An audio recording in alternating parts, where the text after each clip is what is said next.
It's 1,000 years from now. Everyone gets a random superpower when they turn 18. Some people can control things with their minds. Some people use their flying ability to drive. It would be a shame if they didn't deliver food at this speed. However, Jenny is an accident. He is 28 years old this year and his superpower has not yet awakened. That's why every time she looks for a job, she is ruthlessly eliminated by the interviewer. Even her boyfriend often treats her with disdain. When she came back from the toilet, he opened the window and flew away from the 20th floor. But Jenny still thinks she might be a late bloomer. When she saw a stray cat, she would kindly bring it home. But then she bumped into her flatmate, Jack, who was playing Superman in his tights. Jenny couldn't help but tease him. "You don't look like Superman. You look like a vacuum-packed puppet." She even took out her mobile phone to take a picture. When Jack saw that Jenny was going to make a fool out of him, he immediately used his superpower to turn back the clock.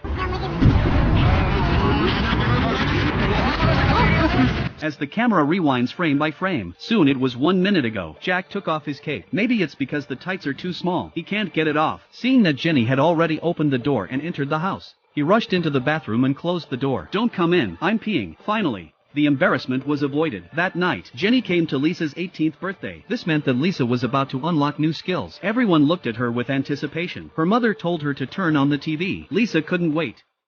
She waved her hand as hard as she could, but nothing happened. Her father told her to try using her mind. Lisa tried again, but there was no change in her perception. Mother reassured him, "You don't have to awaken your powers on your birthday, or it may be unlocked in a few days." Jenny's heart was a little happy, because there was finally someone who was as ordinary as she was. But before she could be happy for a few seconds, Lisa accidentally pulled the door off the fridge. It turns out that her superpower is her strength. In order to show off her superpower, Lisa made her mother sit on the sofa and lift it with one hand. This made Jenny feel lost again. She grabbed a bottle of champagne and left in a rage. She wanted to talk to her boyfriend about her grievances, but instead she found a beautiful blonde sitting at home. She didn't know what to do. This girl is willing to tease a puppy in order to awaken her superpower. This is the world 1,000 years from now. Everyone awakens a superpower on the day they turn 18. However, Jenny has reached the age of 28 and still hasn't awakened her power. In a world where everyone has superpowers, she seems to be very mediocre. It's like being immortal in a fairy world. But Jenny didn't feel inferior. She even found a boyfriend who can fly, but he hated her. He flew away from the window in the middle of the night when she wasn't looking. Jenny was very depressed. She went to her boyfriend's house to try to salvage the relationship, but she found a beautiful blonde woman. Jenny thought it was his new girlfriend, but the boy denied it. So the three of them started having dinner together. After eating and drinking, Luke took the girl up in the air in front of Jenny, something he'd never done before. This time,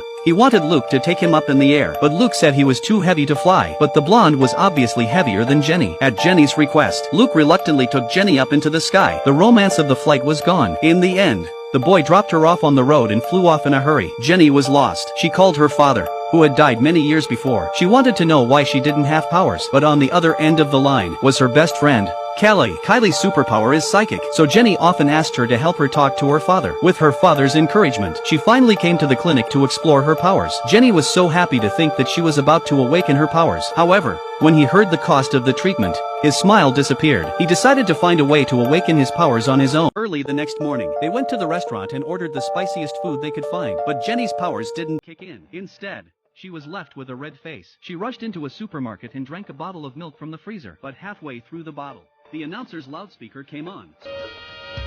"Sweaty young lady, you have to buy the milk before you can drink it." It was embarrassing. Kelly thought physical stimulation might not work. Maybe psychological stimulation would work. For example, when people are extremely scared or nervous, they can explode their potential. Kylie thought of a place where Jenny could be stimulated, but when Kelly let go of her hand, Jenny was stunned. It was the dental clinic she feared the most. She ran without saying a word. Kylie dragged her back. The doctor saw how scared she was. He was kind enough to bring her a Valium pill to help ease her anxiety. Jenny immediately refused. "I'm here because I'm anxious and scared. I don't need this stuff." But when Jenny saw the doctor holding a 2-meter-long needle in his hand, she was instantly terrified. She quickly grabbed a Valium pill and swallowed it. Carrie watched Jenny walk out of the clinic very quietly. She knew that Plan A had failed. She rushed to tell Jack to go to Plan B. Soon after, Jack sped up in his car. Before Jenny could react, Jack put a bag over her head. Then she was forced into the boot of the car. Maybe the Valium hasn't worn off yet. Jenny's head was spinning. She wasn't scared. In the car, she kept sending Luke flirty messages. On the other hand, Jack and Kylie were too involved in discussing food. They didn't even realize that their car had been towed away by the traffic police. When they realized the car was gone, then they started to look around. They finally found the car, but then they realized that the keys were missing. Luckily,